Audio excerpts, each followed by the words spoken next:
Toy Rat. What's up, Collective Fam? It's your boy Tony the Toy Rat, and I've been waiting, hoping to open this here Morpheus diorama from our friends at Diamond Select Toys. I needed somebody to go with my other really cool statue, which is Agent Smith. Without further ado, let's open him up. Boo!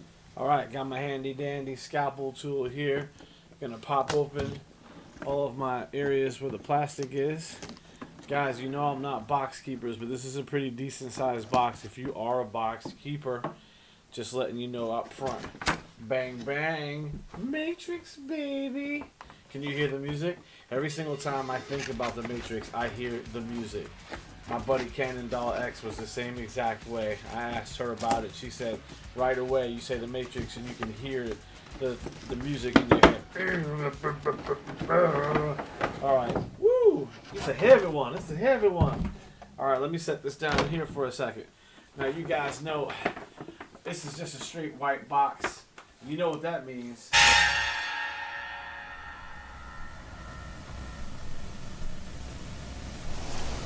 This is the construct. It's our loading program.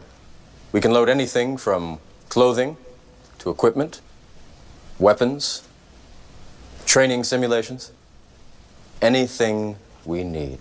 What that means, they're basically showing you the construct. If you're a Matrix fan, you know what that means. But if you're a Toy Rat fan, you know we don't keep the boxes around here unless they're resin, so please recycle.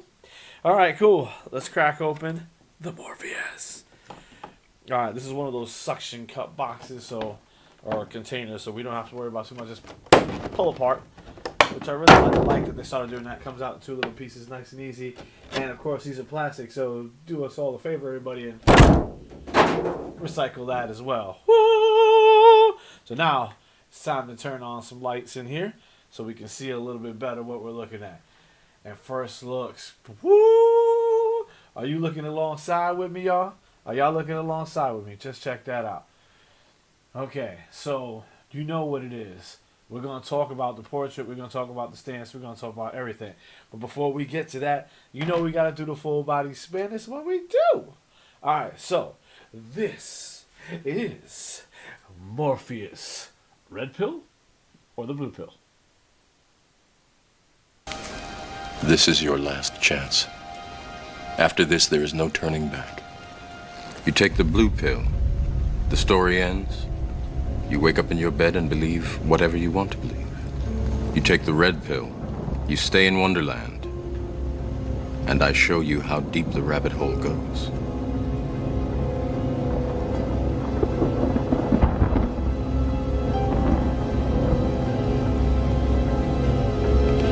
Remember, all I'm offering is the truth, nothing more.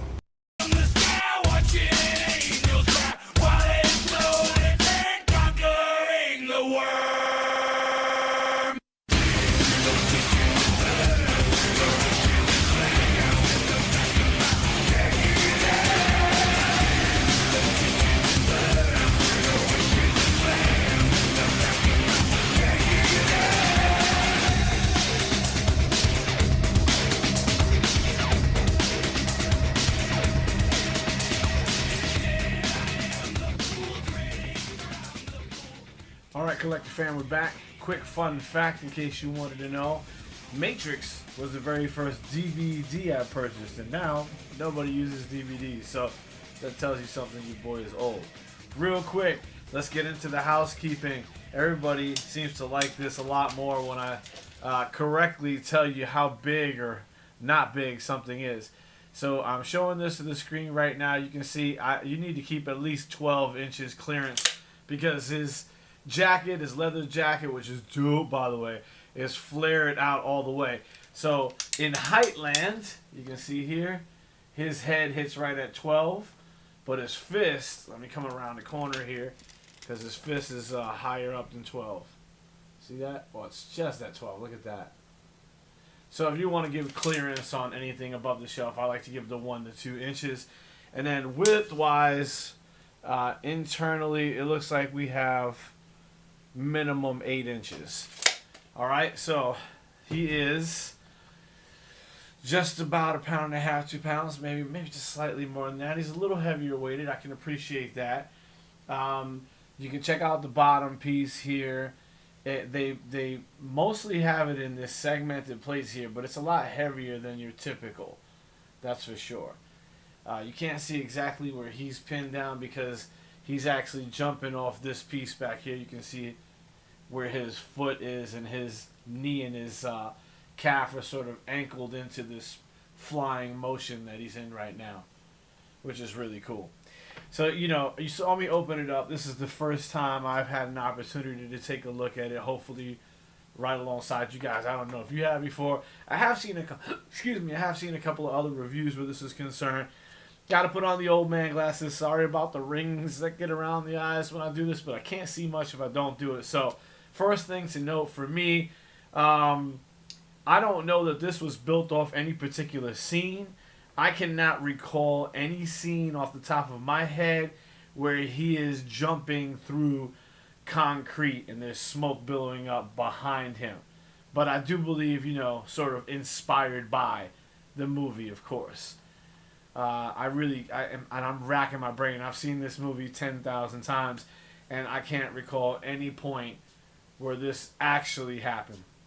So I may have to send a message into the team over there and see if they can tell me from the sculptor's perspective what wanted them to do this particular stance and where he's jumping out of and what the feeling was supposed to be. I mean, clearly he is emerging. It's an emergent statue, right? He is triumphant. He is pulling forward. If he wasn't Morpheus, you might think he's Neo because he's almost in flight mode, right? He looks like he's about to either jump from building to building, like you guys have become accustomed to see him doing, or maybe he's about to flutter away, like you might see Neo doing. But this is Morpheus, and he doesn't do that, so take that for what it's worth. I will start with this fluttering cape-like leather jacket that they have put such an emphasis on in the back. Beautifully painted out, excellently textured. I don't know what it was supposed to be made of in the movies. Maybe it was alligator skin, maybe it wasn't. But it sure does kind of feel like that. Look at the texture. I mean, hopefully you guys can see that really.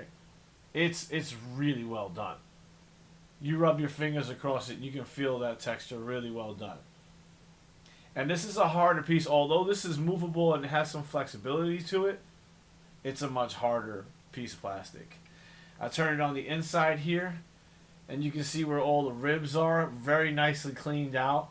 It looks like leather fabric. More to that point, since we got him upside down, you can see his bum. I'm not sure you can see his bum in that angle there, here. But look at the way the pants leg stretches over that buttock.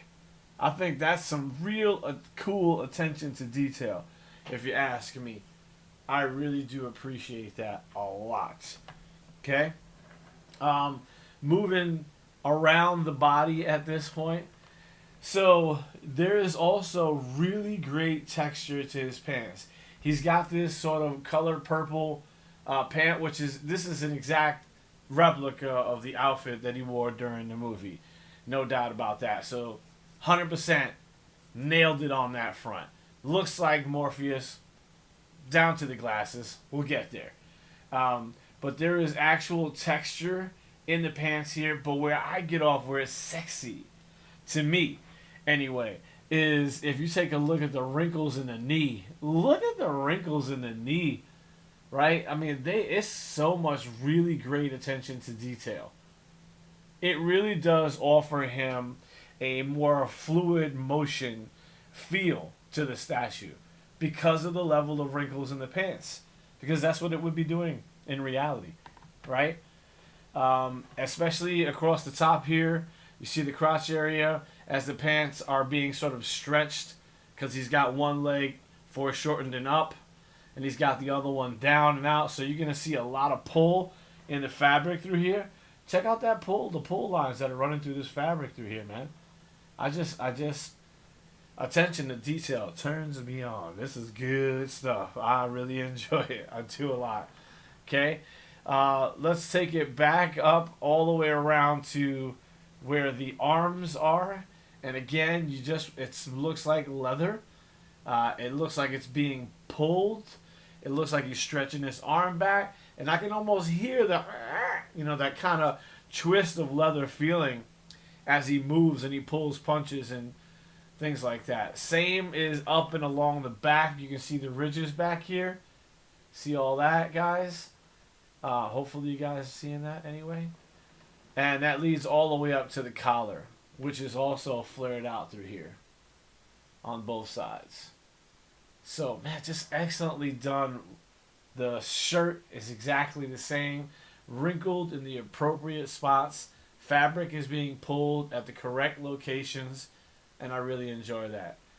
The tie is, again, this is a motion that just occurs. So that tie is sort of flipping, whoosh, like a whip almost on his chest.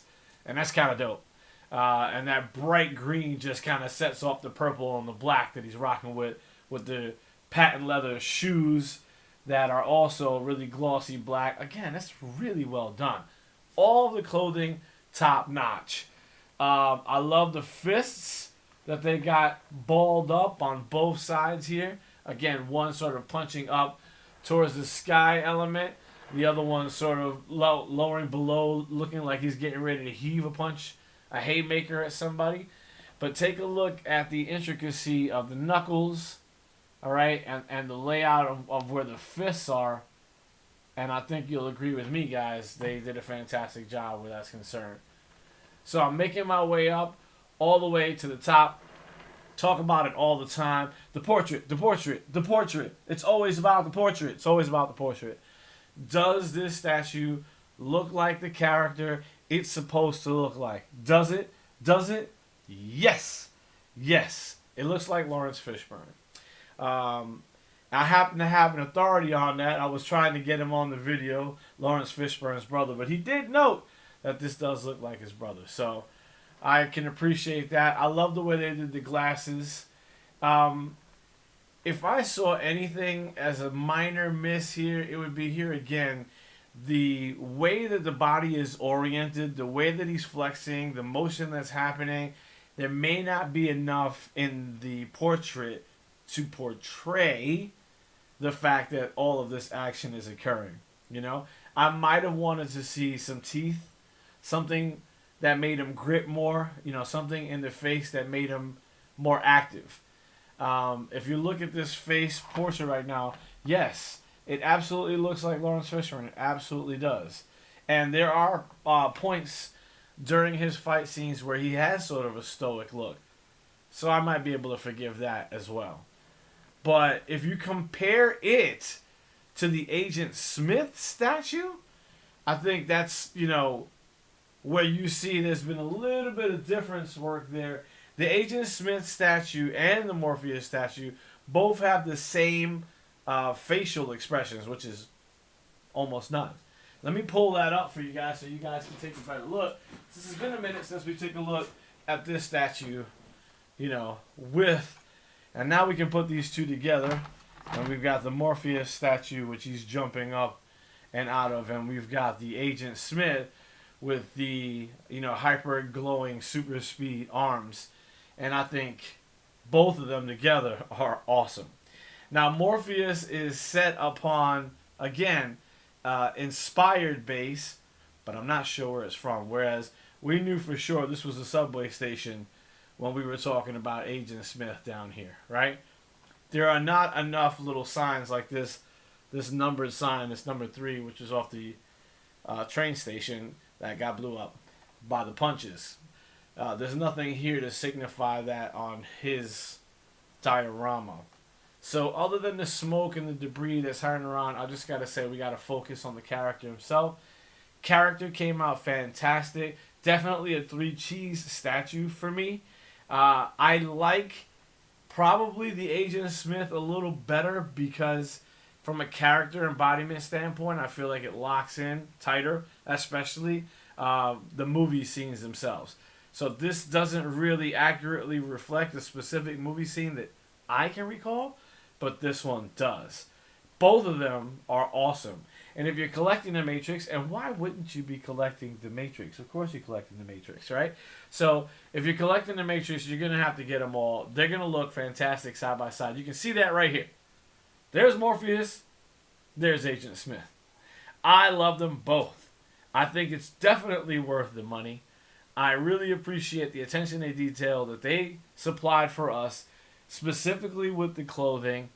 And I do believe that the portrait matches the character. This Matrix statue is dope. I would definitely pick it up. So, that's all you get from me for now, guys.